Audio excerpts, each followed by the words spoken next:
تشریف کی، اور بعض صورتیں تو ایسی ہے کہ اللہ اکبر، جیسے آگ بھڑک اٹھتی ہے نا پیٹرول اور مٹی کے تیل سے، اس طرح سورہ فاتحہ جب پڑھ لیا جائے تو بالکل بھڑک اٹھتی ہے، اور وہ مرض جلس جاتا ہے، وہ تکلیف ختم ہو جاتی ہے۔ مسلمانوں کے وظائف تو پختہ ہے لیکن توجہ کم ہے۔ سورہ فاتحہ سب کو یاد ہے، دعا میں پڑھتے ہیں۔ استاد محترم فقیہ امت مفتی اعظم پاکستان محدث کبیر مولانا مفتی ولی حسن فرماتے تھے تقریباً ہر عمل کے شروع میں سورہ فاتحہ ہو تاکہ وہ عمل گرما گرم ہو جائے، بیداری آ جاتی ہے۔ روح القرآن ہے۔ وَلَقَدْ آتَيْنَاكَ سَبْعًا مِّنَ الْمَثَانِي وَالْقُرْآنَ الْعَظِيمِ، اس کو قرآن عظیم تک کہا گیا ہے۔ پھر یہ اعمال جب آدمی کے پختہ ہو تو اسے اطمینان بڑھتا ہے، اور جو اپنے اعمال کو پختہ کرے تو اس میں ناغہ نہ کرے، وہ کرے۔ فلاں بزرگ بسم اللہ کا عامل ہے، امام ابو یوسف کے بارے میں ہے کہ وہ بسم اللہ الرحمن الرحیم کے عامل تھے، بہت بڑے، بندے ہوئے کو کھولتے تھے، کھلے ہوئے کو باندھ لیتے تھے۔ مجدد صاحب رحمت اللہ علیہ سورہ اخلاص کے عامل تھے۔ معین الدین چشتی رحمت اللہ علیہ فرید گنج شکر اور قطب الدین بختیار کاکی اور بدر الدین اسحاق نجیب الدین متوکل خواجہ خواجگاں نظام الملت والدین نظام الدین اولیاء، یہ سب کے سب آیت الکرسی کے عامل تھے۔ شیخ المشائخ و استاذ الاساتذہ حاکم الجن والانس حضرت مولانا فضل علی رحمت اللہ علیہ سورۃ یاسین کے عامل تھے۔ بعض حضرات عصر سے مغرب تک سورہ مزمل پڑھتے ہیں 41 مرتبہ اور ناغہ نہیں کرتے، کہتے ہیں اگر گھر میں میت بھی پڑی ہے نا تب بھی عمل جاری رہے گا، تب جا کے اثرات ہوتے ہیں۔ اثرات کی ایک لڑی لگ جاتی ہے ایسی، جب آپ ایک دن ناغہ کرتے ہو ٹوٹ جاتا ہے، ختم ہو جاتا ہے، کل دوبارہ لگانے میں آسان نہیں۔ یہ حافظ جو ہوتے ہیں نا، یہ پڑھتے رہے تو حافظ ہے، جہاں رہ گیا وہاں رہ گیا۔ اس لیے لوگ کہتے ہیں کہ یاد کرنا مشکل نہیں ہے، برقرار رکھنا مشکل کا۔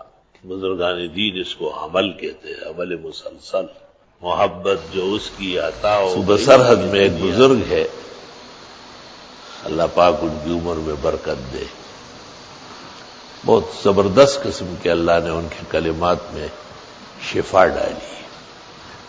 تو میری طبیعت بہت خراب تھی، بڑی مشکل سے میں ان تک پہنچا، بستر پہ ایسے بیٹھے بیٹھے مجھے دیکھتے ہیں کہ وہ جو میں نے وظیفہ دیا تھا وہ چھوڑ دیا ہے، اور بیٹے نے ان کو کہا کہ بس اب جو کام ہے آپ کا وہ کریں۔ حضرت نے وہی سے ابھی میں ہاتھ ملانے سے پہلے چوٹ کیا، بالکل 100% آرام پایا، ایسا لگتا ہے تیار پڑے رہتے۔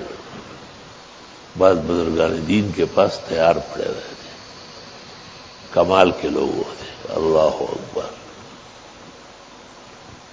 ہمارے ہاں ایک دانہ نکلتا تھا، اس کو کبھی خرے کہتے کبھی شینے، اور وہ پختونوں کے ہاں سرحد میں دانے اور پھوڑے پھنسی کا بہت زیادہ رواج ہے۔ خدا تعالیٰ نے کراچی پر جو احسانات کیے ہیں ان میں ایک یہ بھی یاد دانے وانے میں نے 40 سال میں نہیں دیکھے۔ وہاں ہر گھر میں 1-2 آدمی بیمار ہو گئے، وہی بس یہ ہوگا۔ تو میرے بھی ایک ہاتھ پہ جو ہے نا ادھر انگلی پہ وہ دانہ نکلا تھا، اور ساری رات میری والدہ صاحبہ بیٹھی رہتی تھی، کبھی پانی گرم کر رہی ہے کبھی یہ کر رہی ہے۔ یہ اندام چشی بیمار اور ٹول وجود شی پر لڑزار، ایک عضو سے سارا جسم بے قرار ہو جاتا ہے۔ کئی دن گزرے تھے، طبیعت بہت زیادہ ناساز تھی، اور تو میں ایسا دریا کے کنارے نکلا، گھر دریا کے ساتھ ہے، فجر کی نماز پڑھی، مسجد میں نہیں جا سکا، دریا کے کنارے پڑھی، اور ایک بزرگ کو میں جانتا تھا کہ وہ دم کرتے ہیں، آہستہ آہستہ ان کی طرف روانہ ہو گیا۔ انہوں نے ایسا دیکھا، دیکھتے وہی بچے تھا چل دے، تو میں نے بتایا کہ یہ جو خرے نے اف چلے، گھر چلتے ہیں۔ گھر لے گئے اور اپنی اہلیہ کو کہا کہ خوب پراٹھے اور چائے بناؤ بہترین، یہ بچہ کئی دنوں کا بھوکا ہے، کیونکہ میری آنکھیں بھی باہر نکل رہی تھی اور طبیعت بہت زیادہ ایسی تھی، پانی نہیں پی سکتا تھا۔ ہمیں بڑا حیران ہو کہ پراٹھے کون کھائے گا۔ آپ یقین کریں مجھے ایک چارپائی پہ بٹھایا اور وہ ایسے ہی کبھی ادھر جا رہے کبھی ادھر چوف کرتے، اور میری آنکھیں کھل گئی اور مجھ سے پوچھا کہ دڑکئی میں نہ ہوئی، بس ختم چکا۔ کیا منہ تھے اور کیا پاک لوگ تھے ویسے۔ اگلے دن مجھے کہا کہ کل تم نے آنا نہیں ہے، میں آپ کی مسجد میں آؤں گا، آپ کے محلے میں۔ فجر کی نماز جب ہو گئی تو اس نے کھڑے ہو کے میرے والد کا نام لیا کہ اس سے میرا جھگڑا ہے، آپ لوگ بیٹھے جائے نہیں۔ اور میرے والد کو کہا کہ آپ قرآن پہ ہاتھ رکھیں، آپ کو یہ پتہ ہی نہیں کہ میرے پاس اس کی اجازت ہے۔ اپنے بیٹے کے ساتھ ظلم کرنے کی ضرورت کیا تھی؟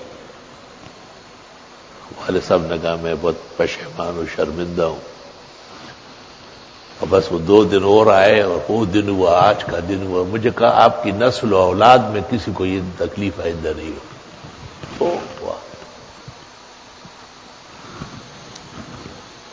تو جو لوگ دم کرتے ہیں، فکر رکھتے ہیں، پھر ان کا دم چلتا ہے، اور جو نہیں کرتے ہیں ان کا کچھ بھی نہیں ہوگا۔